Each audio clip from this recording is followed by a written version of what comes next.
শেখ হাসিনা এসব নির্দেশনা পাওয়ার পর আওয়ামী লীগ নেতৃবৃন্দের ভেতরে ব্যাপক আলোড়ন তৈরি হয়েছে।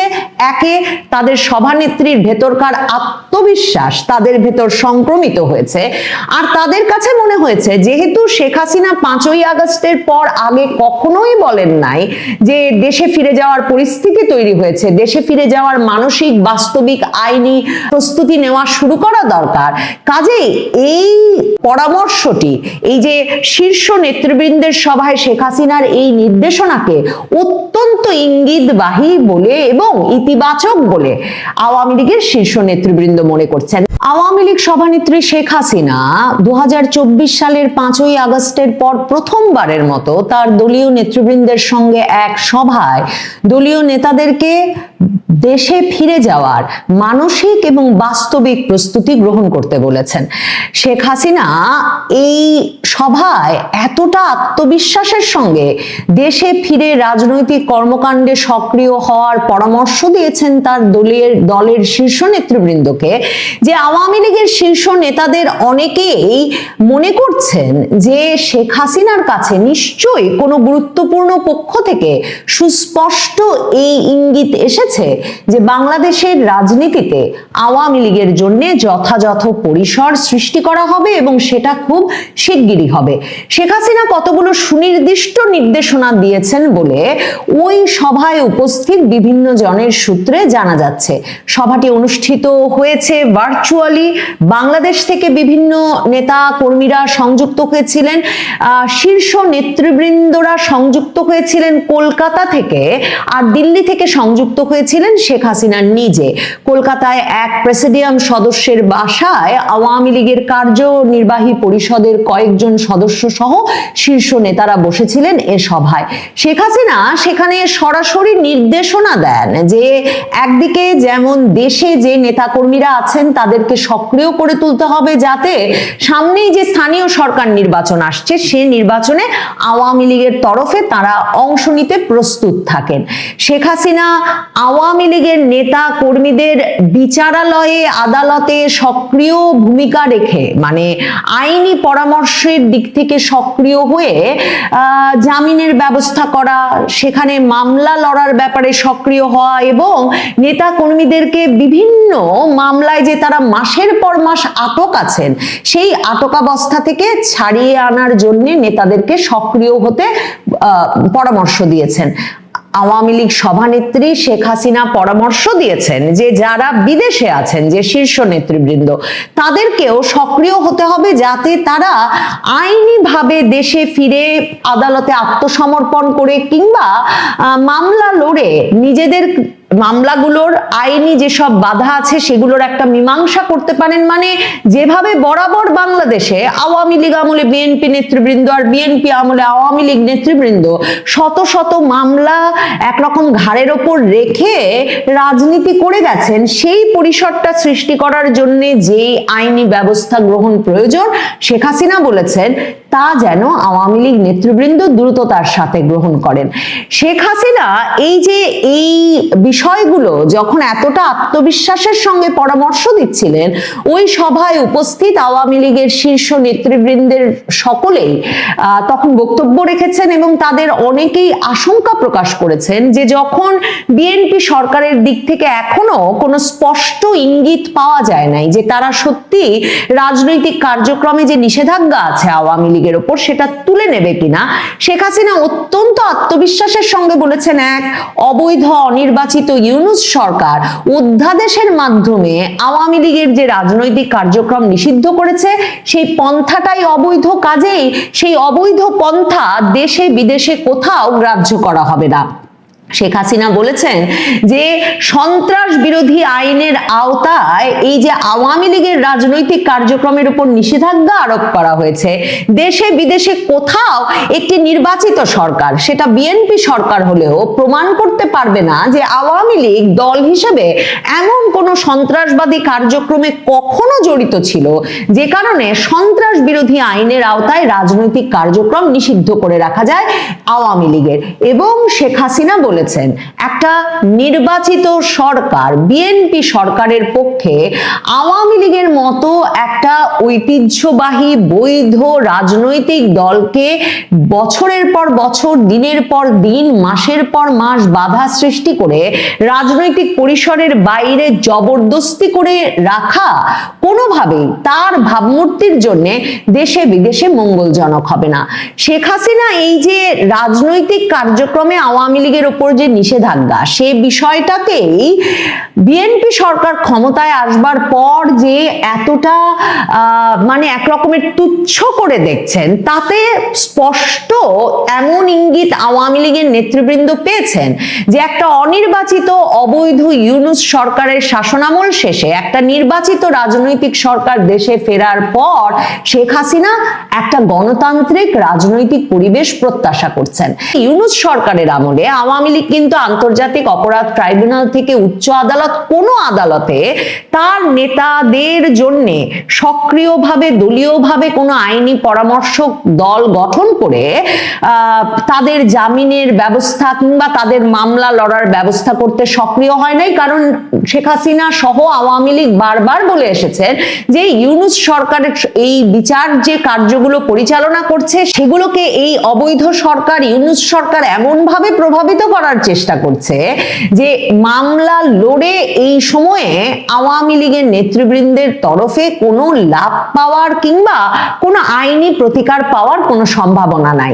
শেখ হাসিনা এই সভায় প্রথমবারের মতো এই পরামর্শ দিয়েছেন বলে খবর বেরিয়েছে যে তিনি বলেছেন একটা আইনি পরামর্শক দল গঠন করা উচিত, যেই আইনি পরামর্শক দলটি আওয়ামী লীগের যে শীর্ষ নেতৃবৃন্দ মাসের পর মাস ধরে কারাগারে আটক আছেন এবং এদের অনেকের বিরুদ্ধে এখনো কোনো আনুষ্ঠানিক অভিযোগ আনা হয় নাই, আন্তর্জাতিক অপরাধ ট্রাইব্যুনালের মামলায়, হত্যা মামলায়, তাদের যাতে জামিনের ব্যবস্থা করা যায়, তাদের যাতে সুবিচার পাওয়ার ব্যবস্থা করা যায়, সেজন্য যাতে আওয়ামী লীগের উদ্যোগে, দলের উদ্যোগে একটা আইনি পরামর্শক দল গঠন করা হয়। আর তিনি সকল শীর্ষ নেতৃবৃন্দকে নিজেদের মামলার মীমাংসা করার, নিজেদের মামলায় আইনি প্রতিকার পাওয়ার ব্যবস্থা পেতে যেমন সক্রিয় হতে বলেছেন, তিনি বলেছেন নিজ নিজ এলাকায় স্থানীয় নেতা কর্মী সমর্থকদের মামলার বিষয়েও যাতে শীর্ষ নেতৃবৃন্দ সক্রিয় হন, আইনি প্রতিকারের ব্যবস্থা যাতে দ্রুত করা হয়।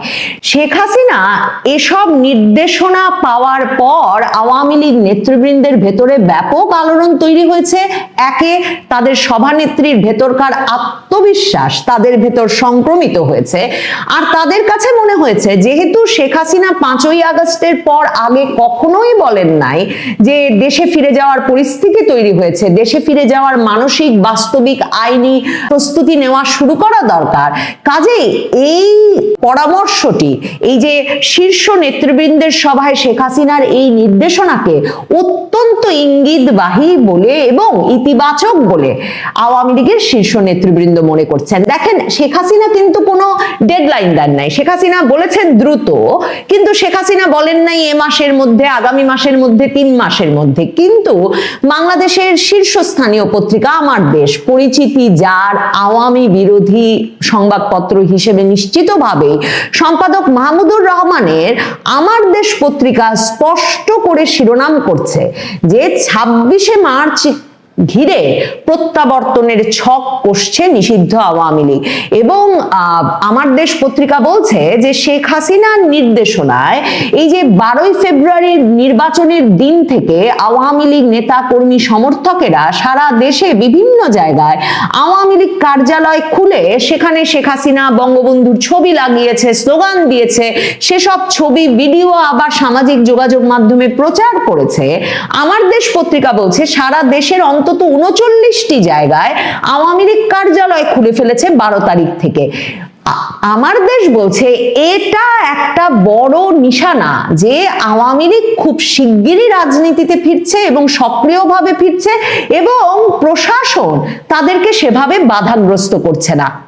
যদিও আমার দেশ 39টি স্থানে আওয়ামী লীগের কার্যালয় খোলার কথা বলছে, কিন্তু অনেক জায়গা থেকে কিন্তু এ খবরও এসেছে যে আওয়ামী লীগ নেতৃবৃন্দ গিয়ে বা নেতাকর্মী সমর্থকেরা গিয়ে কার্যালয়গুলো খোলার পর আবার বৈষম্য বিরোধী ছাত্র আন্দোলন এনসিপির নেতাকর্মী নামে একদল গিয়ে সেই কার্যালয়গুলো আরেক দফা ভাঙচুর করেছে, তালা লাগিয়েছে। কিন্তু এই যে আওয়ামী লীগের কার্যালয় খোলা সারা দেশে, সেটা যে আওয়ামী বিরোধী রাজনৈতিক শিবিরে বড় ধরনের আশঙ্কা, আতঙ্ক এবং উদ্বেগ তৈরি করেছে, সেটা আমার দেশ পত্রিকা স্পষ্ট করে দিচ্ছে। আমার দেশ পত্রিকা বলছে 26শে মার্চে জাতীয় স্মৃতিসৌধে ফুল দেওয়ার মাধ্যমে আনুষ্ঠানিক প্রত্যাবর্তন ঘোষণার পরিকল্পনা নাকি আছে আওয়ামী লীগের। আমার দেশ বলছে শেখ হাসিনা তাই খুব শিগগিরই 26শে মার্চের কর্মসূচি ঘোষণা করবেন। সম্ভবত এই যে 21শে ফেব্রুয়ারিতে দেশের বিভিন্ন জায়গার শহীদ মিনারে আওয়ামী লীগের নেতা কর্মী সমর্থকদের কেউ কেউ পুষ্পস্তবকে শেখ হাসিনার পক্ষে পুষ্পস্তবক, শেখ হাসিনার পক্ষে শ্রদ্ধাঞ্জলি লিখে পুষ্পস্তবক অর্পণ করেছেন এবং সেসব ছবি সামাজিক যোগাযোগ মাধ্যমে এসেছে।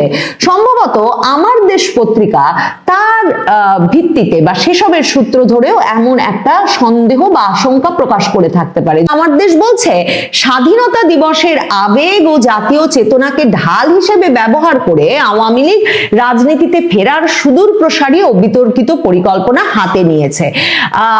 এই যে শেখ হাসিনা কি নির্দেশনা দিচ্ছেন দিল্লি থেকে, সে প্রসঙ্গেও আমার দেশ লিখছে, আমার দেশও বলছে যে আদালতে সক্রিয় হওয়ার কথা ভাবছে আওয়ামী লীগ।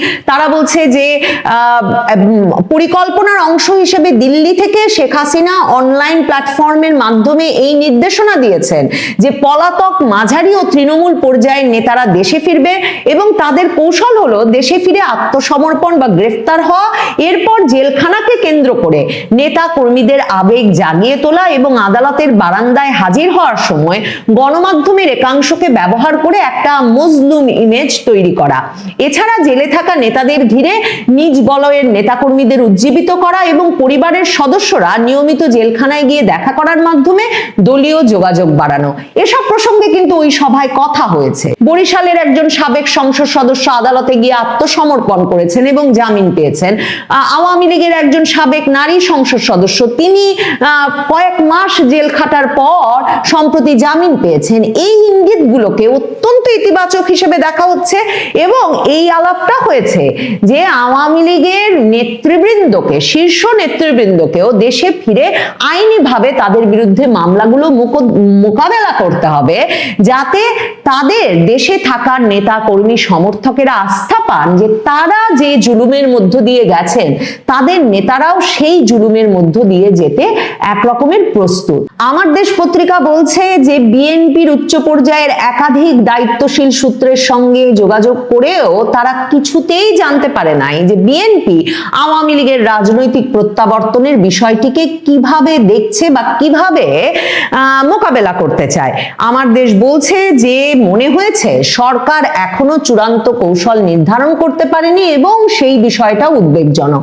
আওয়ামী লীগ বিএনপির এই অবস্থানটিকে এই সময়ে অত্যন্ত ইতিবাচক বলে মনে করছে এবং এই সুযোগটি পূর্ণাঙ্গভাবে কাজে লাগাতে চাইছে। গত একদিন আগে মোহাম্মদপুরের মধ্যে এক টোকাই সমন্বয়ককে কারা জানি কুপিয়ে ফেলে দিয়ে গিয়েছিল, পরে গিয়ে হাসপাতালে নিয়ে গিয়েছে সাধারণ জনগণ। এবং তার আগের দিন কিন্তু এনসিপির এক টোকাই যুগ্ম সদস্য সচিব এনসিপির সিফাতকে নাকি অনেকেই ফোন করে জীবন নাশের হুমকি দিচ্ছে, মেরে ফেলার হুমকি দিচ্ছে। সে এটা স্ট্যাটাস দেয় এবং মুহূর্তের মধ্যে ইউটিউব এবং ফেসবুকের মধ্যে ভাইরাল হয়ে যায়। এই সকল বিষয় যখন ঘটতেছিল তখন কিন্তু বিএনপির অনেক নেতা বলা শুরু করে দিয়েছে নাহিদের জীবন নাকি ঝুঁকির মধ্যে।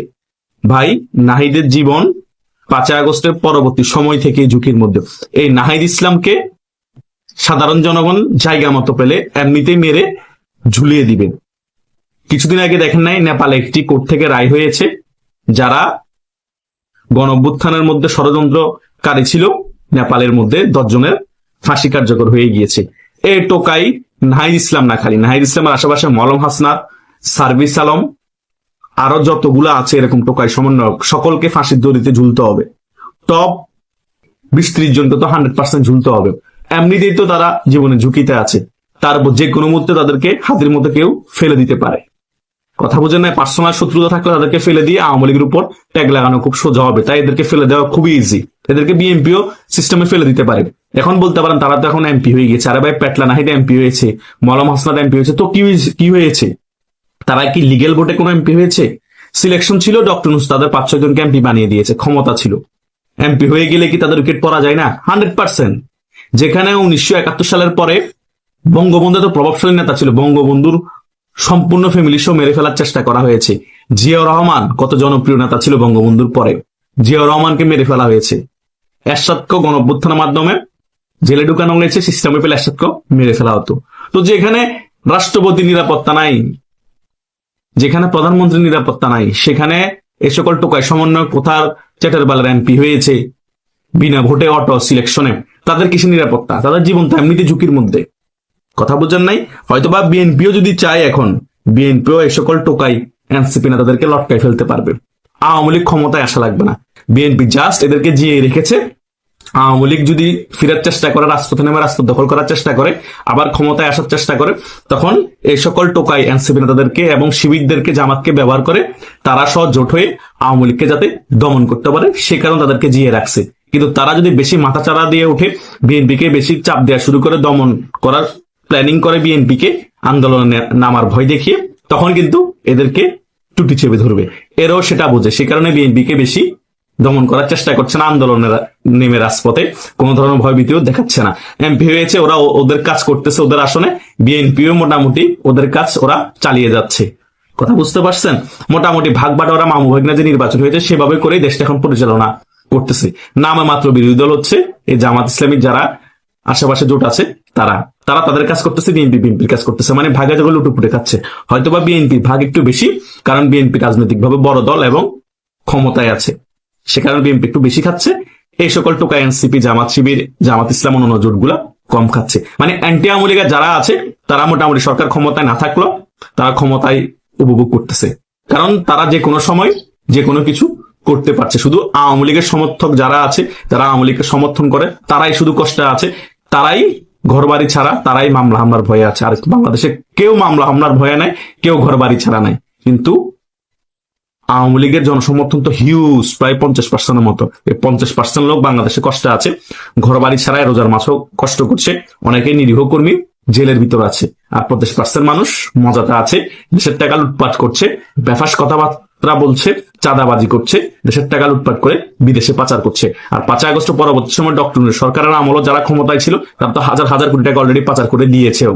এখন যারা ক্ষমতায় এসেছে 12 ফেব্রুয়ারির পরে, তারাও প্রসেসিং এ আছে, দেশের টাকা লুটপাট করে কিভাবে বিদেশে পাচার করবে। এভাবেই চলছে আমাদের দেশ। কথা বোঝেন নাই? তো এই সকল টোকাই সমন্বয়করা জীবনের ঝুঁকিতে থাকবে না? আমরা জীবনের ঝুঁকিতে থাকবো? হ্যাঁ, আমরাও জীবনের ঝুঁকিতে আছি, কিন্তু তাদের মতো না। তারা যে কোনো মুহূর্তে পড়ে যেতে পারে, কারণ তাদের শত্রুতা যে কোনো কারোর সাথে হলে তারা ফেলে দিয়ে আওয়ামী লীগের ট্যাগ লাগিয়ে দিতে পারবে, খুব ইজি হিসাব। বিএনপিও পারবে, তাদেরকে ফাঁসিতে ঝুলিয়ে দিতে পারবে বিএনপি চাইলে। তার মানে তাদেরকে ঝুলিয়ে দেওয়ার অনেকগুলো ইস্যু আছে, চাইলেই পারা যায়। কিন্তু বিএনপিও হাত বাঁধা, তাদেরকে প্রয়োজন আছে আওয়ামী লীগের আন্দোলন দমানোর জন্য। সে কারণে বিএনপিও তাদের সাথে উপর দিয়ে খারাপ থাকলেও ভিতরে তাল মিলে যাচ্ছে, ভিতরগত ভাবে তাদেরকে নাড়ানাড়ি করছে না। এটাই হচ্ছে সত্য কথা। কিন্তু তাদেরকে উইকেট ফেলে না দিলেও বাংলাদেশের সাধারণ জনগণ তাদেরকে গণধোলাই দিতে খুবই ইচ্ছুক। যেখানে পাবে সেখানে সুবিধা মতো গণধোলাই দিবে। 5 আগস্টের পরবর্তী সময় তারা যে সকল কর্মকাণ্ড করেছে, জনগণ অনেক বেশি তাদের উপর খেপা। 12 ফেব্রুয়ারি কিন্তু তার প্রমাণ আমরা হালকা পেয়েছিলাম, হালকা ঝলক দেখিয়েছিল সাধারণ জনগণ। যখন আক্তার ঘর বাড়িতে হামলা করেছে, হান্নান মাসুদের সাধারণ অনেক কর্মীকে কুপিয়ে ঘর বাড়ি আক্রমণ করে জখম করে ফেলেছে, এই সার্ভিস আলমকে গণধোলাই দেওয়ার জন্য জনগণ খুঁজতেছিল, তখন আমরা বুঝতে পেরেছি জনগণের ক্ষোভ কিরকম। তারা যদি সত্যি এত জনপ্রিয় হতো তাহলে সাধারণ জনগণ তাদেরকে এত আক্রমণ করলো কেন, তাদেরকে এত খোঁজ নিল কেন মারার জন্য? আর পেটলা নাহিদ কোনো প্রচার প্রচারণা করা ছাড়াই ঘরের ভিতর বসে সিলেকশনে এমপি বানিয়ে দিয়েছে ডক্টর ইউনূস। কারণ সে ঘর থেকে বাইরে প্রচার প্রচারণা করতে গেলে সিস্টেম মতো জনগণ কেলাবে। ওই যে আসনে নির্বাচন করেছে সেই আসনে বিএনপি অনেক জনপ্রিয় প্রার্থী, সে ভোটে জয়লাভ করার পরও বিএনপি বলে দিতে হয়েছে, বাধ্য হয়েছে। তখন ডক্টর ইউনূস এই জামাত এবং এনসিপি ওদেরকে উস্কাই দিত যে তোমরা রাজপথে নামো, তখন আবার নির্বাচন বানচাল হয়ে যেত। সেই কারণে জামাতের আমির নাহিদ ইসলাম, আক্তার হোসেন এরকম প্রায় 30 থেকে 40টা আসন জামাত ইসলাম জোট হেরে যাওয়ার পরও বাধ্য হয়েছে বিএনপি তাদেরকে জিতিয়ে দিতে, বলি দিয়েছে তাদের প্রার্থীদেরকে। কিচ্ছু করার নাই, এগুলো অনিয়ারে বিএনপির অনেক নেত্রী বলছে, বিএনপির অনেক নেতাও বলেছে। বলে লাভ কি হবে? এটা যে মামুভাগ্নে নির্বাচন বাংলাদেশের সকলেই জানে। সো বললেও যা, না বললেও তা। অনেকগুলো জায়গা তো সিলেকশনে অটোমেটিক হয়ে গিয়েছে। জাস্ট জনগণকে আইওয়াশ করার জন্য, বিশ্বের বিভিন্ন দেশকে আইওয়াশ করে দেখানোর জন্য একটা নির্বাচন হচ্ছে, সে কারণে নির্বাচনটা হয়েছে। তা না হলে আগে থেকে সিলেকশনে তুমি এই আসন, আমি এই আসন, তুমি এই আসন, আমি এই আসন, অটোমেটিক সিলেকশন করে দিতে পারতো ডক্টর ইউনূস। এত টাকারও খরচ করার দরকার ছিল না ভোটের মধ্যে দেশে। কথা বুঝেন নাই? এভাবেই দেশটা পরিচালনা হয়েছে 16-17 মাস। 12 ফেব্রুয়ারিতে পরিচালনা হওয়ার ফলে 12 ফেব্রুয়ারিতে একটি পাতা নির্বাচন হয়েছে। 12 ফেব্রুয়ারি পাতা নির্বাচনের ফলে এই বিএনপি সরকার এসেছে। বিএনপি সরকার আসার পরেও কোনো আমূল পরিবর্তন দেখছি না এখনো। আওয়ামী লীগের নিরীহ কর্মীদের সাথে মহব হচ্ছে, আওয়ামী লীগের নিরীহ কর্মীকে জেলে ঢুকিয়ে দেওয়া হচ্ছে। জীবনের ঝুঁকিতে আছে শুনি শুধু নাহিদ ইসলাম, নাসিরউদ্দিন পাটোয়ারি, মলম হাসনা, সার্ভিস আলম, কিন্তু মারা যায় শুধু আওয়ামী লীগের নিরীহ কর্মী, কিন্তু জেলে ঢুকে শুধু আওয়ামী লীগের নিরীহ কর্মী। কিন্তু এই টোকাই সমন্বয়কের জীবনে ঝুঁকিতে থাকার পরও তাদেরকে একটু গণদোলাই দিলে তাদেরকে প্রোটেকশন দেওয়া হয়, এবং তাদের কারণ নামে দুর্নীতির মামলা হয় না। হাজার হাজার কোটি টাকা তারা ডক্টর ইউনূস ক্ষমতা থাকা অবস্থায় লোপাট করেছে। তাদের উপর দুদকে কোনো ধরনের তলব করে না। কেন ভাই? বাংলাদেশে কি শুধু অপরাধ আওয়ামী লীগের কর্মীরাই করে? জীবনের ঝুঁকি থাকে যাদের, তারা মরে না, শুধু আওয়ামী লীগের কর্মীরাই মরবে? এটা তো হওয়ার কথা ছিল না। গণদোলায় খাওয়ার কথা টোকায় সমন্বয় গুলা গণদোলায় খায় আওয়ামী লীগের কর্মীরা 21 ফেব্রুয়ারিতে ফুল দিতে গেলে এগুলা কোনোভাবেই কাম্য না। এগুলা করতে করতে এমন তিক্ততা হয়ে যাবে যে বাংলাদেশের সিভিল ওয়ার হয়ে যাবে। মুক্তিযুদ্ধের পক্ষে শক্তি আওয়ামী লীগ ভার্সেস অ্যান্টি আওয়ামী লীগ। তখন কি হবে? সোনার বাংলাদেশটা একেবারে ধ্বংস হয়ে যাবে। কারণ মানুষের দেয়ালে পিঠ থেকে গেলে মানুষের কাছে কোনো অপশন থাকে না। তখন মানুষ বাধ্য হয়ে হাতে অস্ত্র তুলে নেয়, সশস্ত্র সংগ্রামের দিকে চলে যায়। এটাই মনে আগামীতে ঘটতে যাচ্ছে এরকম দমন নিপীড়নের কারণে। আশা করছি আপনারা সকল বিষয় বুঝতে পেরেছেন। আপনাদেরও যদি কোনো মতামত থাকে কমেন্ট বক্সে কমেন্ট করতে পারেন, আমি ওইখানে উত্তর দিব। ধন্যবাদ সকলকে।